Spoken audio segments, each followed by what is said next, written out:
Hello and welcome to the Squeaky Bum Time podcast presented exclusively on the Chop Sports channel of the Premier Streaming Network. We're recording this a day late on Friday, March 10th. I am your host, Laurent Courtines. In this episode, Chelsea kicks on, PSG taking the mantle as PSGZ, and we talk the title race. But first, I want to get into our friends at Tottenham Hotspur and what is getting on there. They are a mess. They are falling apart. But first, why was I late? I was in Vegas at a podcast conference, so this show's around 24 hours late, but I appreciate you guys sticking around. Please subscribe. Please share. Please hit the like button. Please hit the share button. I don't know where you're watching this. Please follow whatever it is you're doing. If you're on YouTube, click share. If you're on your podcast player, subscribe. We need you, or follow, or whatever it is. Please do that because it makes a huge difference for the show, and we're going to get right to it. So, Spurs went out of the Champions League on this week against Milan in a turgid, terrible 0-0 at home. Never really created anything, never really got anything to Kane, and just went out with a whimper. And I think the most damning thing we can say about Spurs is they're now in like a late Wenger period kind of way where everything is about the top four. Everything is about getting that money to get players and whatever. And then that's the be all and end all of it. They just get there and then don't care. It's not even a lack of ambition. It's just an acceptance of playing for the finance of it. Conte comes back. It's a disaster. He's bored. He doesn't really want to try. He insists on playing Spurs as a very defensive team. In the end, Romero does end up getting sent off in this game. And it's really just not working for Spurs at all against Milan. They go 180 minutes against AC Milan, a not great team, and don't score a goal. This is a team with Harry Kane. This is a team with Heung-min Son. This is a team with Dejan Kulusevski. This is a team with Richarlison, and we still can't find anything resembling scoring a goal. Again, defensively minded, Skip and Højbjerg together with three at the back. Perisic being out as a wingback, okay, fine. Emerson, fine. But this team does not play to the team's strengths. They're still playing in this negative style, afraid to be beaten, afraid to make mistakes, afraid to do anything, and it's just not working. There's no there for Spurs. And I think at this point they're set up for a reboot. It's time to go again. It's time to move on. Now, I don't want to get into the pain of where Spurs need to go. I don't know the answer. I do know that it should be with Harry Kane as part of the team. I don't buy the narrative that he has to win trophies. I don't think that that's true. I think that there's a lot of value in being the guy on the team that sticks with the team. I think that there's big value for him, for the club, for his legacy as the Spurs guy.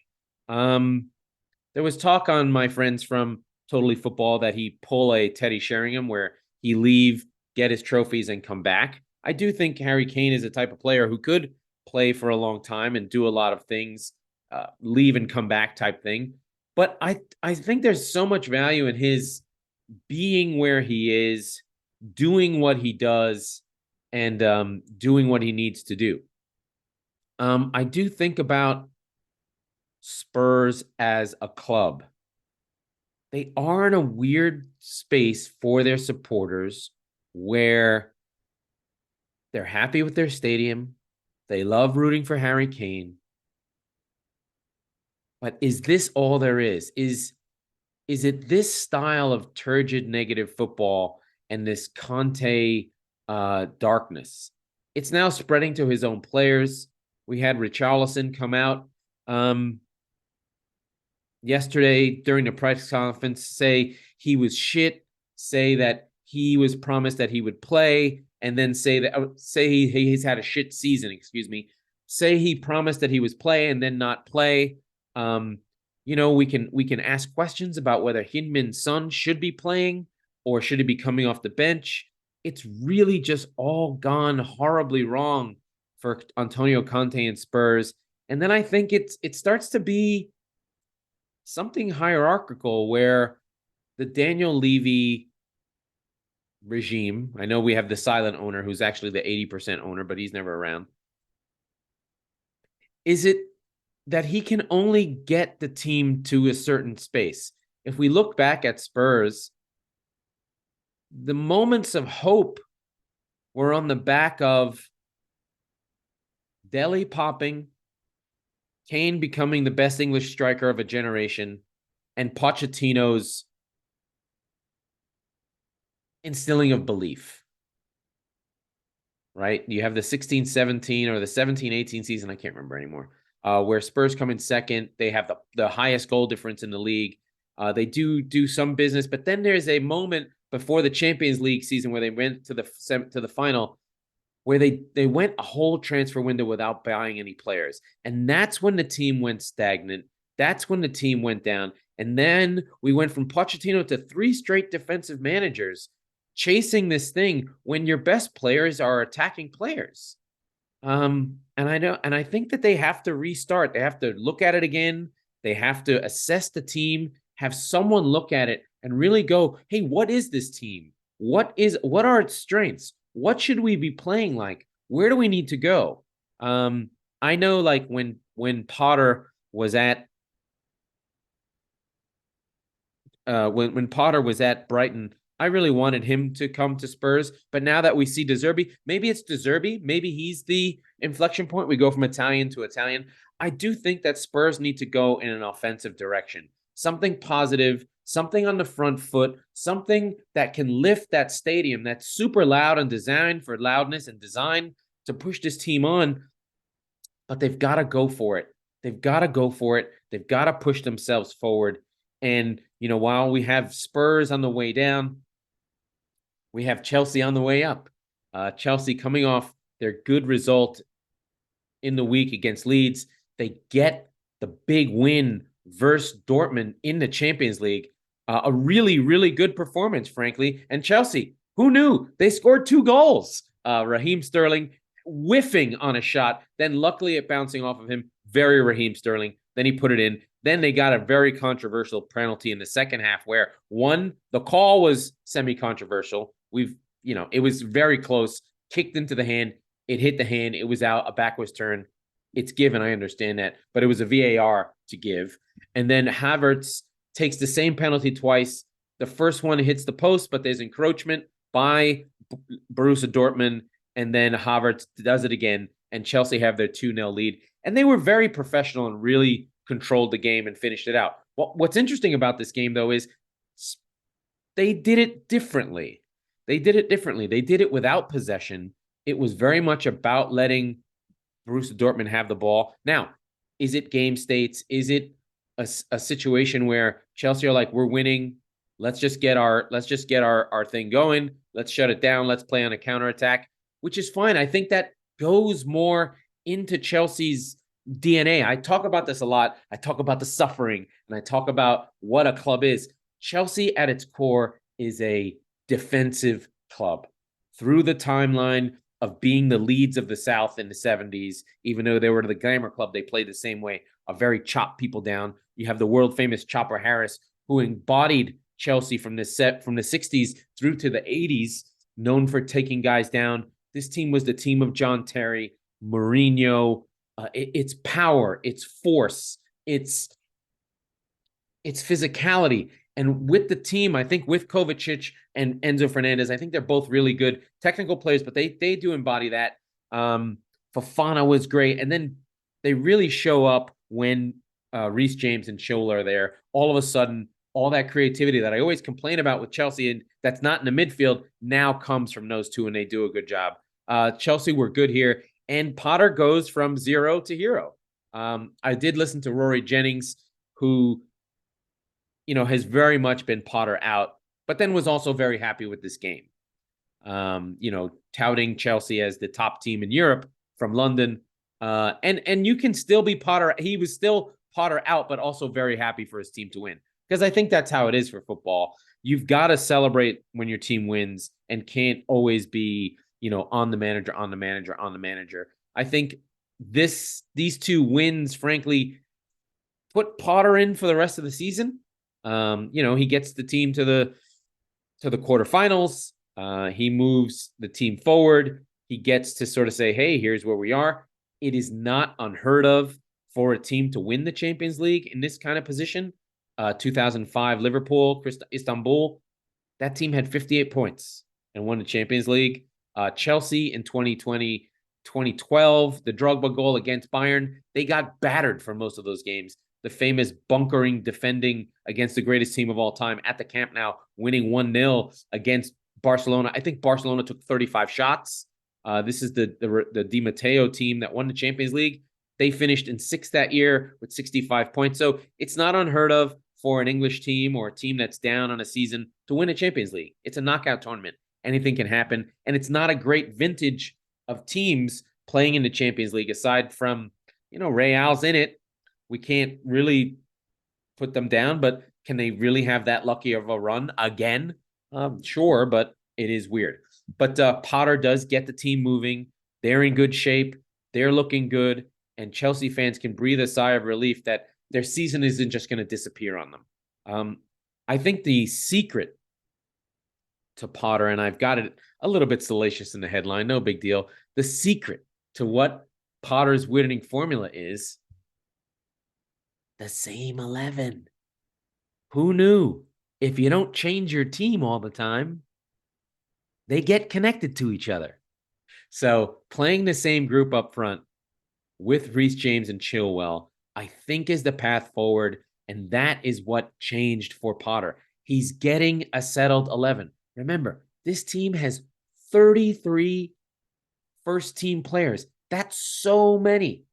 When you compare it to City, who are acknowledged as a top team, or Arsenal, I think only played 15, 18 guys tops. City play 15, 18, 21 guys tops. And Graham Potter's having to deal with 33 guys on his roster. Like, Aubameyang is still there. Mendy's still there. All those guys are still there. All the players they brought in are still there. So they've got to manage that whole process. Mudryk is on the team. He hasn't played the last two games. I'm sure he didn't think when he was coming to Chelsea that he wasn't going to play. Mason Mount, still on the team, hasn't played the last two games.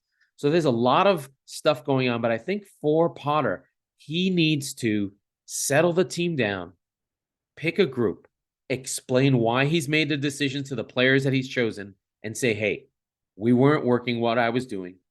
We're winning this way, and we're going to find moments for everyone else. There are 5 subs in every game, and we're going to sub guys in every game to get teams going, especially. But I want to keep the team going and be focused as a group together to start with. Otherwise, they'll have such a hard time moving the team forward like that and in that regard. So we talked the Champions League in this episode because those are the big midweek games. But I do want to go to some teams I don't cover very often. So PSG, name brand, PSG out versus Bayern Munich.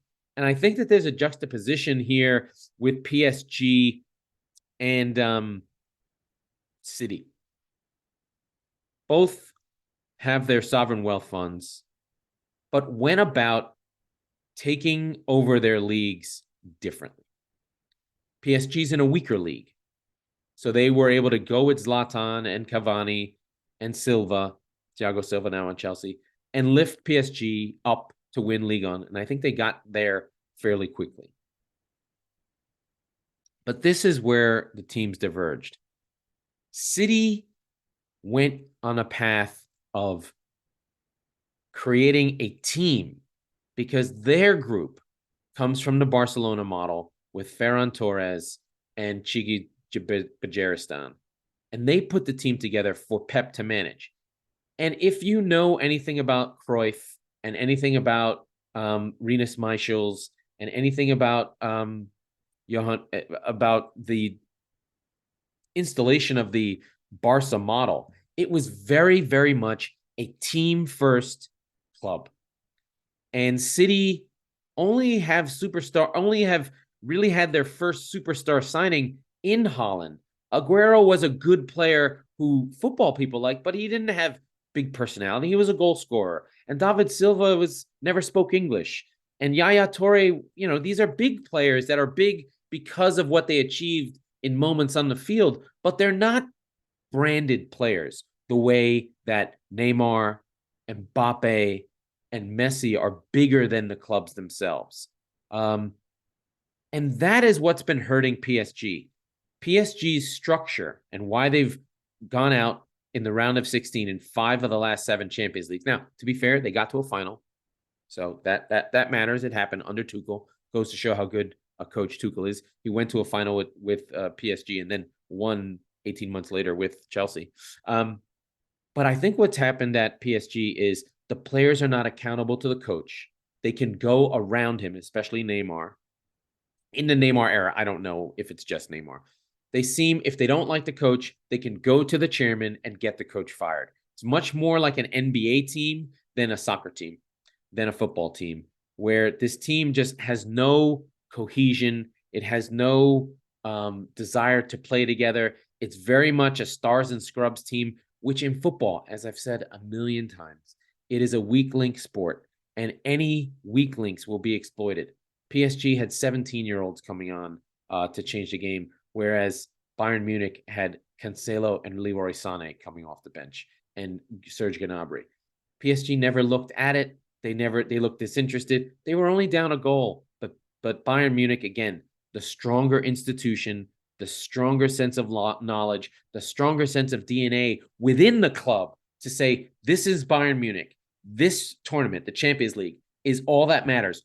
Our will to win, our understanding of what happens if we lose, our desire not to lose, our desire and constant pressure to put in good performances is going to overtake PSG's star-driven, I'm the man, I'm going to win this for Paris, which is what you get a sense from Mbappe was trying to do, to win the game by himself. Or, hey, we'll bring in Messi, it'll be fine. It doesn't work that way. Football's not like that. I think a good juxtaposition is if you look at what happened with Messi in Argentina, those players were so connected to him that they did the work as a unit and a cohesion for him. PSG's not set up to do something for Mbappe or for Messi. There's no love. There's no deep bonds and connection for any players to PSG. And it's what City's problem are, but City are growing it slowly and slowly. So it's a little bit of that. But that's just the Champions League. Just want to make sure I get it all summarized so we all know where we are. We still have next week, to find out who the final teams are, but we have Benfica going through, Chelsea going through, Bayern going through, and AC Milan going through. And next week, we're going to have Porto v Inter, City v Leipzig, Real Madrid, Liverpool, and Napoli versus Eintracht Frankfurt. Do want to give a little bit of a shout to Club Brugge. Our friend Scott Parker, who was fired on day 8 of the season, took the Club Brugge job and is fired there too. So he's been fired twice in one season. Can he make it a trifecta? Hopefully we'll see his sweaters again. I think Scott Parker is just not a good coach. Yes, he did get promoted twice, once with Fulham and once with Bournemouth. So maybe the championship is his level. Maybe he'll go and try and go again at the championship, maybe learn from this. He can say he's the furthest English manager in the league. He got booted in the round of 16, almost happened to Potter, but he and Potter are the only 2 English managers who got that far in the Champions League, but he's just not a good manager. Club Brugge had been falling apart under his management, and I think this Champions League result was the last straw for them. They were just not having it anymore from him. So we do have to turn our heads to the Premier League, and we go back to our bread and butter and where we last left our championship group. So let's cover off Manchester City and Arsenal. Arsenal do have to play Fulham at Craven Cottage on Sunday, with City facing Crystal Palace late on Saturday in Selhurst Park. So both our contenders have to go to hostile environments against tough teams, historically tough teams for them, and see where they are. So it'll be an opportunity for City to put pressure on Arsenal so that they have to go to Fulham and at least match the result. Fulham are very, very, very tough. And we have to keep that in mind. And City have a historical problem with Palace, not at Selhurst, at home. I just remember the Andros Townsend game more than anything. Again, City 5 points behind. Every week that ticks off for Arsenal, where they don't drop points and they move forward, they completely have the title in their hands. And I said, it must be a month ago, this is Arsenal's to bottle when they had an 8-point lead. They were way ahead. They had that wobble. City did not go on that run. They also dropped the game in the middle of that run. And so we see where we are within this contest, but we do have to comment on a couple players. Mitrovic and Magnon Solomon, who's been scoring goals in 5 straight games. Tricky winger, had a difficult time getting to Fulham from Shakhtar. He's one of the players who was affected by the war in Ukraine. There was a FIFA ruling that players leaving Ukraine did not have to pay transfer fees, but there was a bit of a sort of working out that, you can come back now, but then Fulham wanted to pay. So he had to wait a year before he could play. And Salomon has come on, and he just comes on the wing, right-footed player, just been finding goals like crazy. And then for Arsenal, who have been giving up goals on headers, they've got to be careful with Mitrovic. They have been giving up goals. They gave up 2 goals in midweek to the Europa League, to Betis. Is it Betis? No, Betis is Manchester City. So they have to worry. I don't think Arsenal are in the best form, specifically in terms of defending. They have been giving up goals almost every single game. They played Sporting and drew 2-2. They were pegged back. No, they pulled on an own goal. They pulled this one out. A little bit tougher. Sporting was in the Champions League and did drop in. So they're pretty good. Arsenal, I wouldn't say dominated this game, but they also did not completely control it either. Sporting gave them a hard time. A 2-2 draw away is fine. They'll feel good about going to the Emirates, but I think one of the issues for Arsenal is they don't have depth. And when they try and go away from their normal 11, they have a hard time. Jorginho was in this one, and I believe Party had to come on to solidify that thing. Tomiyasu had to come on for Zinchenko to get that defensive solidity. Kiwar had to come on, and Gabriel had to come on. So some of the things, anytime they try and play different lineups, they get into trouble. And this is by no means are they good in the Europa League. A 2-2, Sporting will feel good about going to the Emirates and trying to get something out of this. Very difficult tie there. And Arsenal now have Thursday, Sunday. Really difficult to go through all these games and fight through, especially City not having the extra game the way Arsenal did. For City, it's all about kicking on and cruising on. One of the things I noticed that there was a statistical thing about the number of runs that Erling Haaland has made and had the ball played to him. City fans could have told you that a million times. They are not making passes to Haaland because of the 3-3 game early in the season against Newcastle. Pep Guardiola admonished the team to control games. City don't want to go up and down. The last couple games have been better. There's been a bit more balance. There's been other players looking for Haaland. I think the Foden coming into the side has been better. Essentially, the only player who had any guts to try and play the ball to Haaland was Kevin De Bruyne, and all the other players were afraid to make mistakes. But De Bruyne has slipped in the last 5 or 6 games since the World Cup. He's not been good. He's been getting pulled off early. His body language is bad. His hair looks bad. He's just not looking good right now. He's out of form. He has 12 assists on the season, but he's out of form. And, City have been playing without him or having to have him come off after 65 minutes. So he might be feeling jaded. He might be feeling tired, but City have been better. Their performance have been better. And again, like we said, about Crystal Palace have been terrible, winless in since the World Cup, winless since I got to look it up right now. I'm doing it right now. Winless since 11-12. So match week 16. No, sorry. Their last win was against Bournemouth on New Year's Eve. So they have not won since. Really bad run of form. So that's 1, 2, 3, 4, 5, 6, 7, 8, 9, 10. 10 games without a win. But to be fair, they do have 5 draws in there. Their best draw was probably the United draw. They'll feel good about that one. But or the Liverpool draw, also really good for them. But, they need to get wins, and they're not scoring since Zaha's been out. They really have had a hard time doing anything around that. We have to check in on our friends in Liverpool. They've got to capitalize. They are the early game. They play Bournemouth.